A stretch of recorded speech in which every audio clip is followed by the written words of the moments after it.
जे लोक पुण्यात राहतात ना ते लोक कधीच तुळशीबाग सारसबागला जास्त वेळा फिरायला जात नाहीत. त्यातले आम्ही आहोत. खरं सांगते तर आज आम्हाला मोका होता तुळशीबागेत जायचा, कारण की वटपौर्णिमा जवळ आलेली आहे आणि वटपौर्णिमेच्या शॉपिंगसाठी आम्ही गेलो होतो. दीदी, मी, दाजी, वृंदा आणि हे म्हणजेच की माझे मिस्टर, आम्ही सगळे गेलो होतो तुळशीबागेत शॉपिंग करायला. शॉपिंग वगैरे केली. आम्ही दोघीच आत गेलो, हे दोघं तर बाहेरच बसले होते. आम्ही दोघी गेलो, शॉपिंग वगैरे केली आणि चायनीजवर ताव मारला. दुसऱ्या दिवशी माझी घाई गडबड चालू होती, कारण की आज आम्ही दीदीची गाडी पुजणार होतो. त्यासाठी आमचं चाललं होतं आणि घरी आलो. मस्त साडी वगैरे वेअर केली होती मी. आज पूजा करायची म्हटल्यावर साडी वेअर केलीच पाहिजे. म्हणजे असं काही माझं नव्हतं ठरलेलं, पण दीदींनी मला फोर्स केला म्हणून मी आज साडी घातली होती. तर साडीत मी कशी दिसते हे नक्की सांगा. आणि पूजा वगैरे केली. पुढची दीदी आणि दादा पण होते.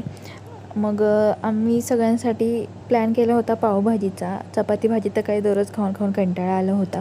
सो आज ठरवलं होतं की पावभाजी करायची. मग पावभाजी केली आणि मग खाली गेलो, पूजन वगैरे केलं गाडीचं आणि आलो आणि मस्त पावभाजी खाल्ली.